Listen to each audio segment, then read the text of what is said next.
Clionadh is launching some new eyeshadows and I'm going to tell you everything you need to know about them. I'm going to do swatches and then 2 looks, and at the end I'll give you my thoughts. For the swatches, I like to do them very objectively. I just provide factual descriptions with a detailed up-close swatch of each shimmer. Then for the look, I like to talk you through how things are applying and just little features about the eyeshadows that I notice. And at the end, that's where I get more subjective and I'll give you my opinion on things. Also, hi, my name is Nupur and I love indie makeup and all things color and sparkle, and thank you so much for clicking on this video. It really means a lot to me. I would really appreciate it if you gave this video a like and consider subscribing if you aren't already subscribed. Both of those things really help me out.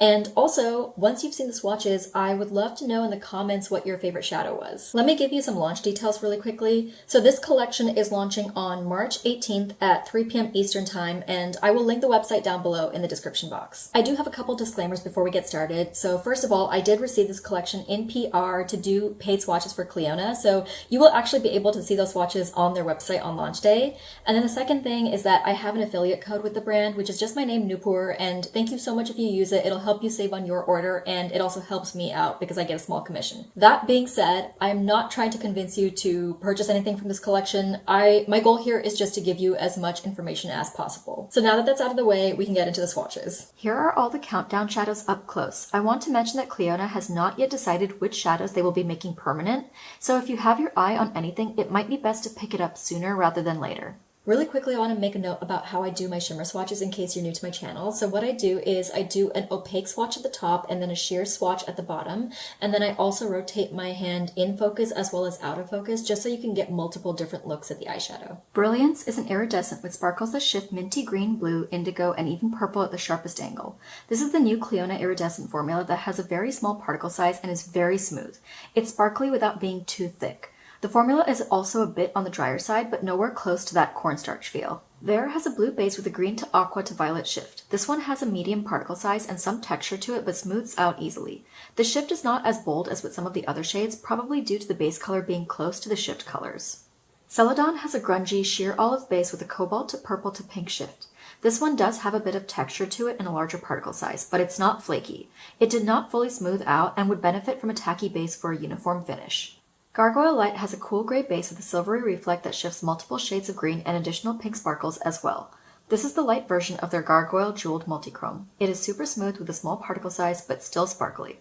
Aureate has a light gray base with yellow gold sparkles. It does not have a noticeable shift to it, but the yellow sparkles are super intense and reflective.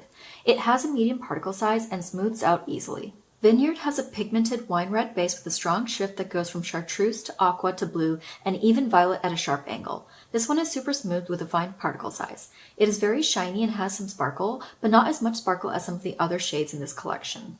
Calligraphy has a black base and shifts red to copper with contrasting yellow sparkles throughout. This one is very much a spicy neutral. The yellow sparkles are more of a medium-large particle size, while the rest of the shadow has a small particle size. The result is a very dimensional and sparkly shadow. This one felt a little slick in the pan. Starcut is an iridescent that shifts orange, yellow, and chartreuse. This is also that newer iridescent formula from Clionadh that is a lot more refined than their older formula. It has a small particle size and is very smooth with a sparkly finish. Rose Window has a pigmented bright pink base that shifts softly pink to green with a slightly silvery quality to it. The shifts are not super strong in this one, and it's also not as sparkly as the other shades. It has a medium particle size that smooths out easily. Fusion has a dark base and sparkles that shift magenta, peach, yellow, and lime. There are also contrasting blue sparkles throughout. This one is more textured with a large particle size. It would benefit from a glitter glue to smooth out fully.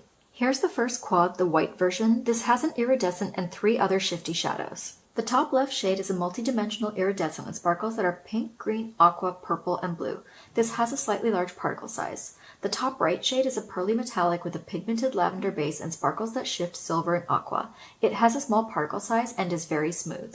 The bottom left shade is a hot pink shimmer with a cobalt shift. It has a medium particle size that smooths out. There is also some hollow, but it is hardly visible. The bottom right shade has a cerulean base with a strong shift from pale yellow to lime green. There are also tiny red pinpricks throughout.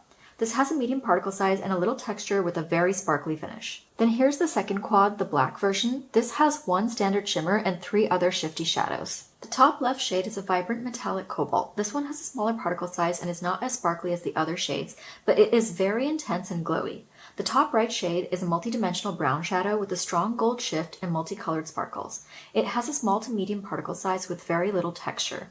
The bottom left shade is a pearly plum to pink to peach and chartreuse shifting metallic. It has a medium particle size and is very sparkly. The bottom right shade has a warm brown base with a vibrant shift from aqua to blue to indigo. It has a medium particle size and is quite sparkly. Lastly, I wanted to include the paid swatches I did for the brand so you can see all of the eyeshadows together. Okay, for this first look, I'm going to be using the shade Vineyard, which I really love because it kind of walks the line between being a colorful shade and a neutral shade, because straight on it's more of like a warm, like goldish greenish shift, but then it shifts to more of a blue at an angle, yet it's on this neutral rusty brown base, so I want to pair it with some neutral mattes. I'm using the Cosmic brushes, the Lovers palette for my mattes, and I'm dipping into this shade first. Really quickly, in case you're new to my channel, the way that I do my tutorials is I'm going to be showing you the application on this eye, but I'll already have the step that I'm currently doing completed on this eye.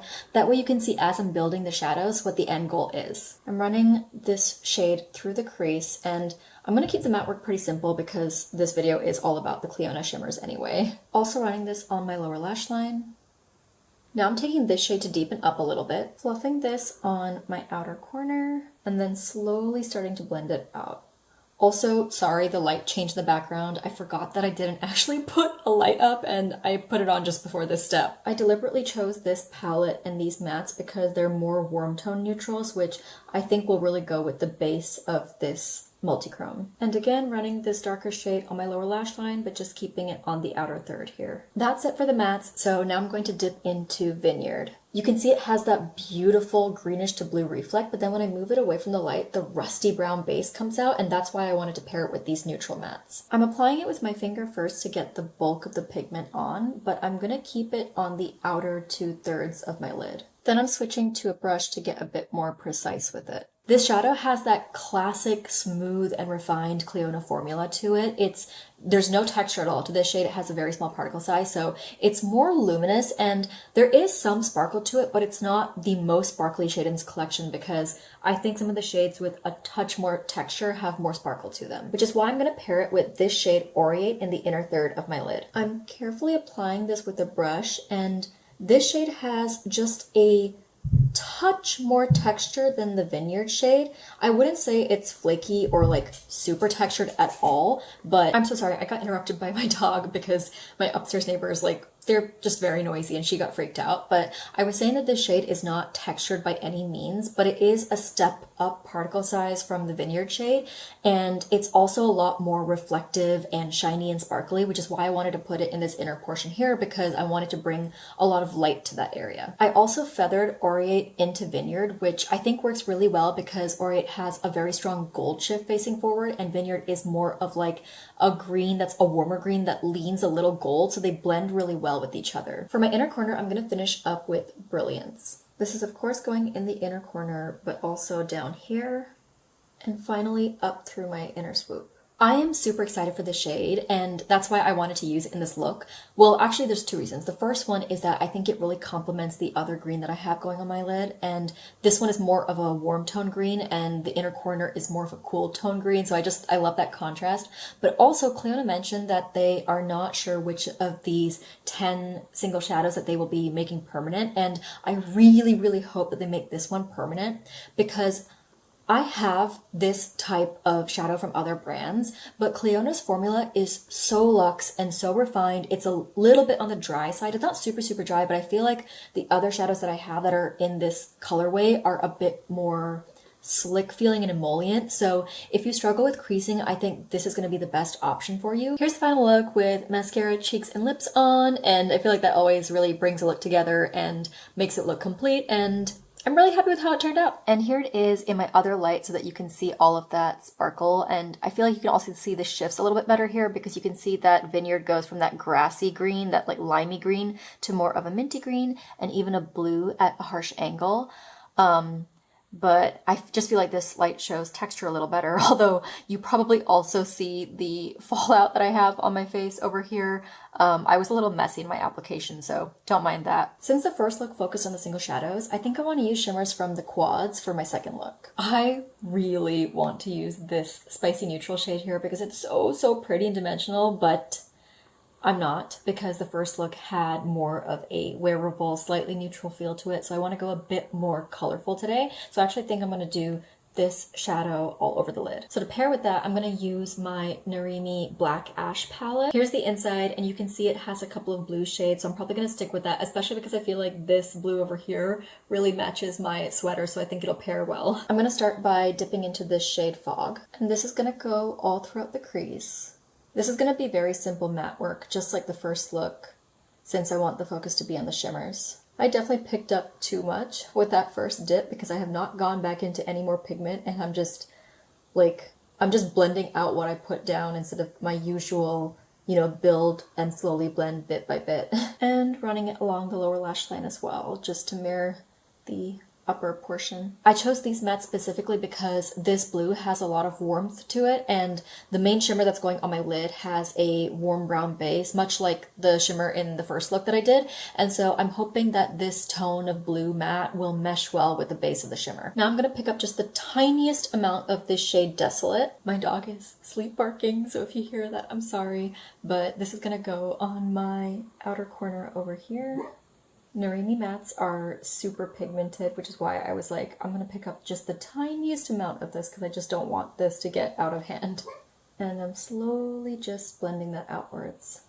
Then just adding some of this dark blue on the outer lower lash line. Now I'm going to go in with this shimmer. And here you can see when I move it away from the light, you can see that warm base that I was talking about. This shimmer is going to go all over my lid. Switching to a brush to be more precise, and then I'm going to get my edges.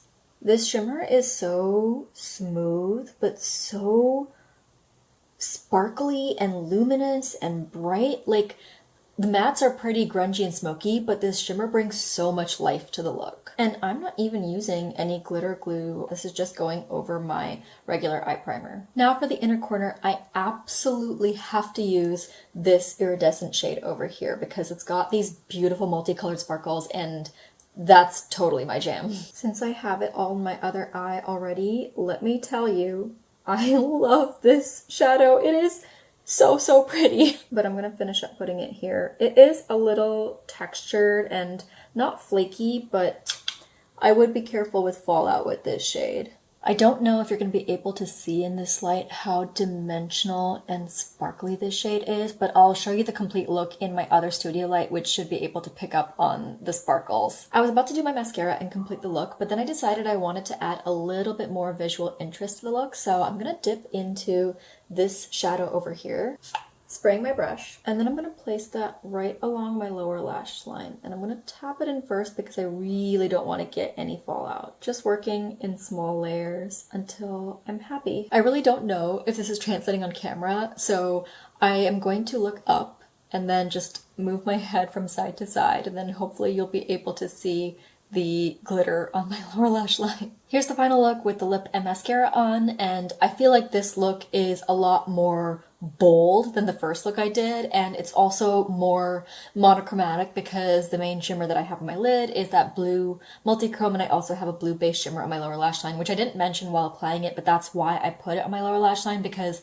the blue base of the shimmer meshed well with the blue matte that I already had down there. And as promised, here it is in my other light so that you can see the sparkles, and I think you can see, yeah, here in the inner corner, you can see a bit more of that multicolored sparkle, I think, as well as like the shifts and stuff. It goes from this more tealy blue to a more rich blue, and then I'm also going to look up again, and then hopefully you can see the sparkles on the lower lash line, but I will also look down. I try to look in like all different directions when I do this just so you can see stuff, and it feels really weird to be sitting here and just moving my head with my eyes closed, but I hope it's helpful. So let me give you my thoughts on this collection, and I want to make a note that I am very well versed in Clionadh's formulas. I own a lot of their eyeshadows, both ones that I've purchased as well as stuff that I've received in PR, so I have a pretty good handle on what they have to offer. Their quality is one of the best when it comes to indie eyeshadows. I think their formula is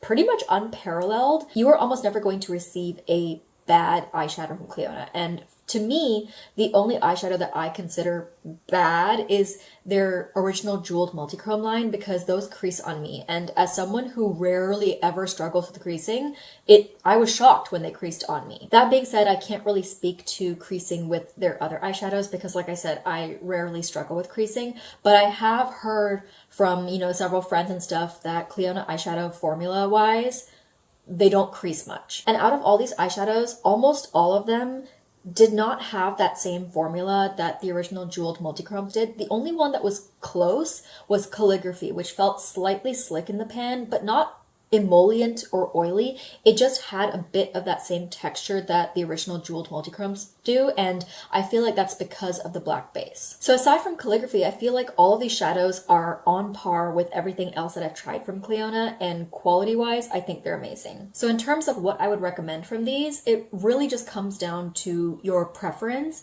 in terms of texture and color, and that's why with my swatches, I like to provide both color descriptions as well as texture and feel so that you can make the decision for which eyeshadow makes the most sense for you. My favorites are Vineyard, Aureate, and Brilliance, which I used in the first look. Those were all so beautiful and tones that I gravitate towards. But I also really like Calligraphy, although I have yet to test it on my lids to see if it will crease like those original jeweled multichromes. So once I wear it, I will probably update over on Instagram stories. But I also really like Gargoyle Light over here. I also think that both of the quads are super pretty. They both have really high quality shadows, just like the singles, and the shades they chose for each quad are super pretty. I don't think you would be disappointed if the shades in the quads themselves appeal to you. The drawback with quads is that, you are committing to 4 shades. So if you don't like one of them, I don't think it makes sense to get it. Like, only go for it if you really love all 4 shades. But I also feel like quads are such a great way to try out Clionadh if you're new to the brand and if you don't have as many eyeshadows, or maybe you're a first time buyer. I think that these are a wonderful way to just experiment and see their different formulas and stuff like that, especially because between the two of these, you have an iridescent, you have a metallic, you have some shifty shades, you have a spicy neutral, you have like a dimensional shade. So I think there's a solid variety in these 2 quads. I also really like that they've been doing smaller pans for these quads. The pan size is the same as the Garland and Garden quads, as well as the eyeshadows in the Light Scatters palette that's in collaboration with Bad to the Brow. So these are interchangeable with those, since all of those palettes and these quads are all magnetic, so you can swap out the shadows. And I think that like doing smaller pan sizes makes so much sense, both for people new to the brand wanting to try it, as well as collectors, because we all have so much product at this point that I'm happy to have smaller pan sizes. I do really secretly hope that Clionadh will eventually launch this iridescent as a single shadow, or maybe something similar to it, because I love the multicolored sparkle shadows, and especially because it's an iridescent, it's so versatile. So I hope they either make this available separately or launch shades like it. And that brings me to my next point about the single shadows. So like I mentioned previously, Clionadh has not decided which of these to make permanent, and so I was saying, it's better to pick up the ones you want sooner rather than later, but if you are unable to pick them up at launch for whatever reason, I would go and comment on Clionadh's post and let them know which ones you're interested in so that they know that those are the ones that people want to stick around. Lastly, before I sign off, I really quickly want to talk about my nail polish, which I don't really talk about, but this is a Clionadh shade. This is the shade Radiance, which is this beautiful like iridescent type of nail polish, and I did not wear this for the longest time because it's pretty sheer. Like in the bottle you can see it has a white base, but when you apply it on your nails it's pretty sheer, and I actually wear press-ons. So these are blank press-ons that I paint and then stick on, and so because this is such a sheer polish, when I would use this just on the press-on on its own, you could see through to like the glue or the nail sticker that I was using underneath, and I really didn't like that effect. But I think if you paint your nails like your natural nails, that sheerness is actually so beautiful, and I love the way that this looks. And then what I did to make it wearable for myself on my blank press-ons was I painted it over something called a blurring base coat, and so I used this one from Polish for Days, which is in the shade chill, and it's just like a light blue base, and I feel like when I put radiance over this, it's a match made in heaven. Here it is up close so you can see how pretty and luminous it is, and I just felt like when I painted this polish over a white blurring base coat, a lot of sheer iridescent polishes like this have kind of like a yellowy tinge to the base, and so that was like very prominent on a white blurring base coat, but because this one is slightly blue, I just felt like it kind of canceled out a little bit of that yellowness. That's it for this video though, and thank you so much for watching till the end. If you made it till here, it really means so much to me because it's one of the best ways to support my channel, and just thank you so much. If you have any questions about any of these shades or anything Clionadh related in general, or if you want me to do like more nail polish recommendations or something like that, let me know in the comments and I'll definitely get back to you. I hope you're having a wonderful day, and I'll see you in the next one. Bye!